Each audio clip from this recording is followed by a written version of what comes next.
the bleeding in his brain represented a lot of negative thoughts, delusions, and fear and anxiety, and things in his mind that just really didn't work very well in society or with other people. Um, and his heart being blocked, also from a metaphysical standpoint, that represented that he never really loved fully. He held a lot of his heart back, and when he died with a broken heart and a broken mind. And he was scared. He was very fearful to pass on. They basically gave him, when the family made a difficult decision to let him go, because there's nothing the doctors could do for him, because he wouldn't survive either a heart surgery or brain surgery. He lived on ice chips and morphine for 10 days, and that's it. He had nothing else besides that. So that was a real scared man. Yeah. And he was leaving a lot of baggage and a lot of stuff behind that was never resolved. And he was really unsure where he was going. And that's the second reason why I wrote this book. I made a commitment to myself that I'm not going to go out that way. I don't want to take that stuff with me. And for me, the book is a purging and leaving that behind. So to that, I know it was a long answer, but was it an answer? Sure. Everything's an answer. Okay, I got you. Now, I want to back up a little bit, because this is your autobiography, but you did write it with a pen name. So why did you go that route? I wrote it with a pen name because even though the people that are in the book, they all have fictitious names, and as far as my siblings go, the majority of my siblings are just referred to in their position in the family, younger or older, but not by name. But I wanted to be consciously aware of their feelings, their concerns about family laundry, family story, what gives you the right to tell our family story. And I wanted the story to be more about my life and not theirs. And so I used a pen name to keep it as neutral as possible. Okay. And then you even, the main character of the book, is named Robert in the book. Correct. So that was neither your name nor your pen name. So that threw me off a little bit as I was starting to read it. Right. Yeah, that is confusing. I've had a couple of people tell me that, and it's like, and once I explained it, they went, okay, I got it. So it's Robert's journey, and you're told through your experiences, Yeah. So it was, again, with it being written in third person, it was going to more an observer of your experiences as opposed to first person, putting yourself there, I guess. Right. And I wrote it in a narrative way. My writing style is, it's different. I mean, and it's, I wrote the story the way I would communicate it if I was talking to somebody and telling them my story in person. I wrote it, like I said, in a narrative way. It took some of the emotions out of it for me to do that.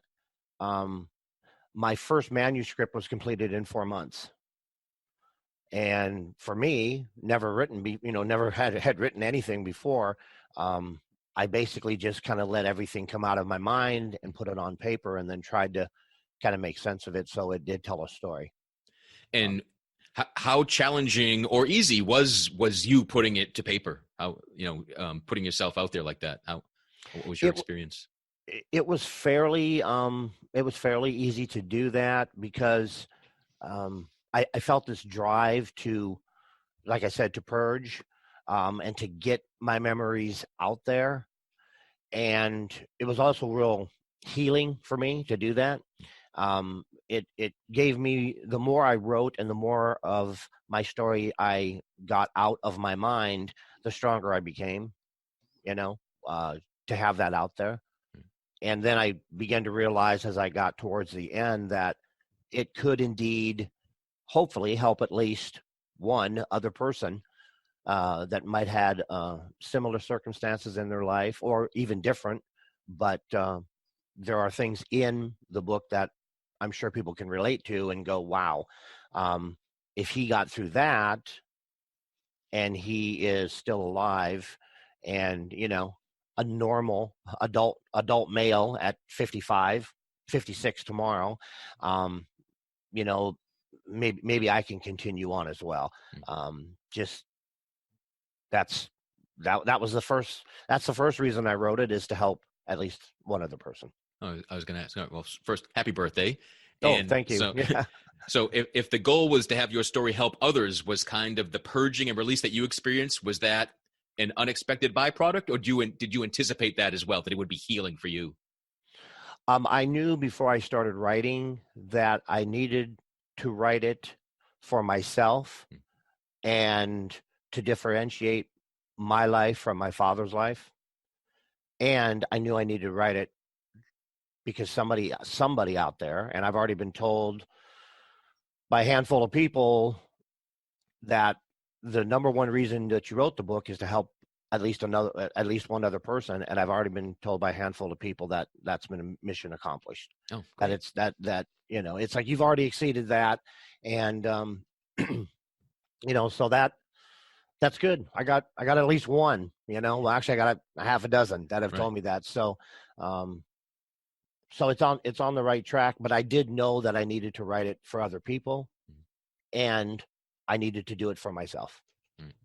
And was there anything specific or surprising that you heard from strangers to their reaction to your book? A lot of the feedback that I've gotten is, why did you stay there so long? Why did you stay in those negative situations?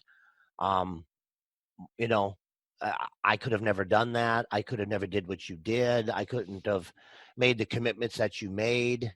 Um, I mean, as a synopsis, the story of Robert, of me, is a story of a codependent boy, and he stays codependent through two marriages, and one of the marriages questions and brings up his sexual identity right in his face, where he really now, due to what happens in the first marriage, he really questions his sexuality. And the second marriage is a very controlling marriage. It's a marriage that, my second wife was very controlling, very similar to my father, but was also a mother figure. And I sought out both my first and second wife. I sought out mother figures because that's what I was comfortable with, and that's what little Bradley, or little Brad, okay, that's what I needed. And I needed that codependency and that safety net. But I stayed in that place for 50 years until several things happened that snapped me into reality. So, as little Brad, as really living this wounded inner child experience as an adult, were you aware of that? Did you know that you were kind of, not fully grown up, not being all that you could be, or was it a mystery? No.